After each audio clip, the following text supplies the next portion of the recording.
Hey, I know it's been a minute, and I'm excited to be back. New location. I recently moved, so there's been a slight delay as some adjustments have been made. But today, let's talk about how to date after a divorce or death of your spouse.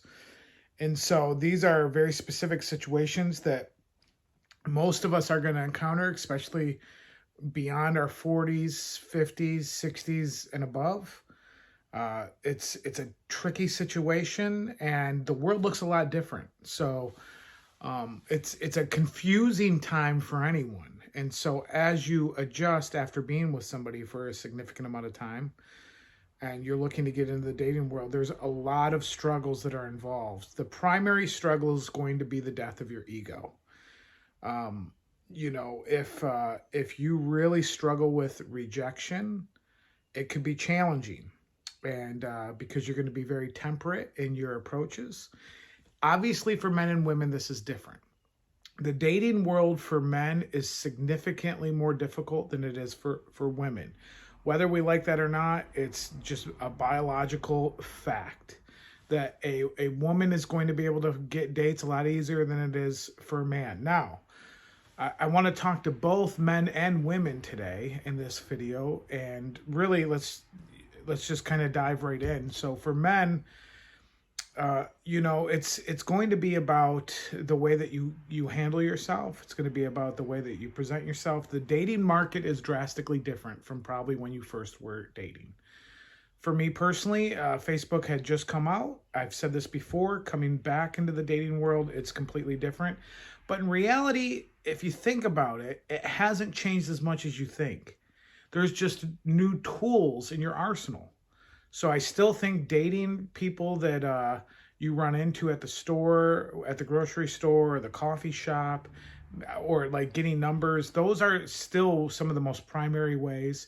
Through friends, family, work, gym, those are still primary ways. The only real adjustment is that there's a whole new tool of a dating app where you can get on these dating apps and there are women lined up that are saying, hey, I'm single and I'm looking to date. And for a woman, there are men lined up and they're saying, hey, I'm single and I'd like to take you on a date. So it hasn't changed that much. Now, how do you use dating apps and things? There are tips, tricks, ways to optimize your profile, things that we can discuss in future videos, and I can discuss with you one-on-one. But for men specifically, as you're entering back into the dating world, what you have to know is that the social influence and competition that you have is much greater.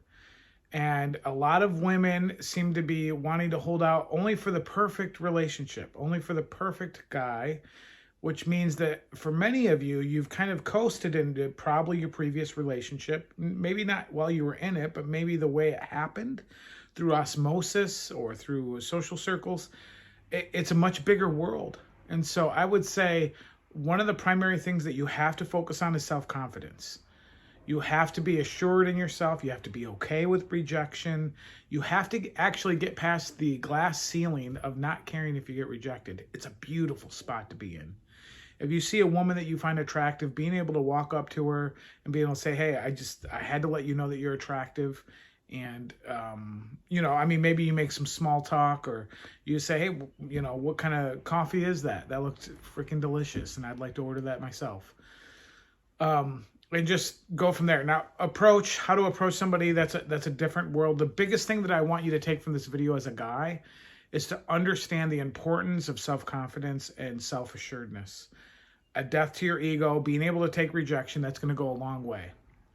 For women entering the dating world, I think it's completely the opposite. I think it's understanding that a lot of women have overinflated views of what they deserve. That it's not that I want you to hold out for something less than what you deserve. But if you understand how the dating market is working right now, the top 10% of guys are basically approaching women and having intimate relationships with them and then moving on. They had no motivation to be in a long-term relationship with them. For the woman, they see that as, this is a top tier guy, and he took me on a date, we had great time, but he won't call me back.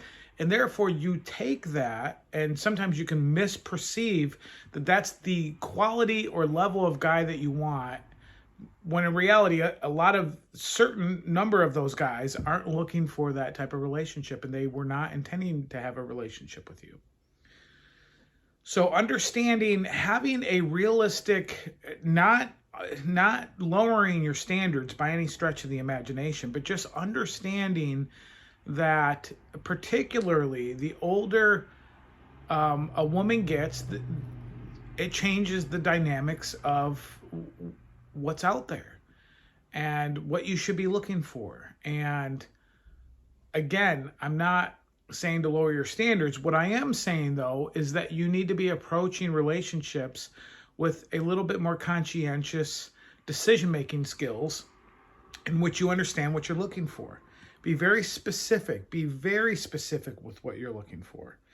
And if those are inflated views, I want you to look at that list and be like, okay, is this guy going to date somebody my age? Is this guy going to date somebody with what I bring to the table? I think a lot of women misunderstand what men are looking for. In fact, when I've asked women, what do you think a guy is looking for in a girl? What is a man typically looking for in a woman? The list they give me is what they're actually looking for in men. Most high value men, which is what most women want, don't care where you work, because they're not looking to necessarily benefit from your financial gains. They don't need your financial gains. They're content in life. Or, a lot of women will have a hit list of, especially on dating apps, if you're a gentleman, you better do this, you need to do this, act like this is what I'm looking for. Well, the problem is a lot of those conversations are oriented toward people that they know need to hear that. If you're a gentleman, you're going to call me back. If you're a gentleman, you're going to take me.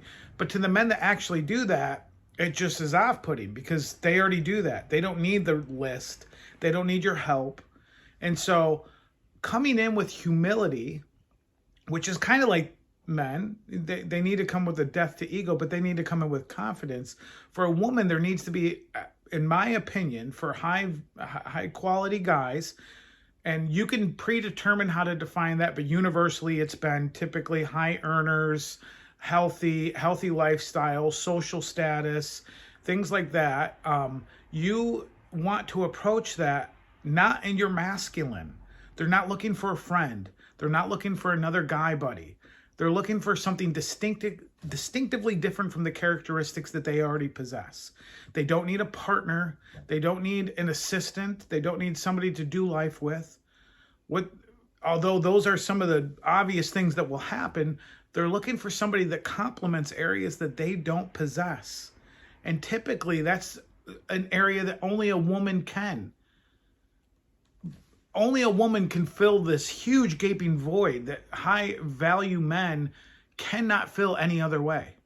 And that is your feminine side. That is the characteristics and quality components that a woman possesses biologically. And so I would look for you to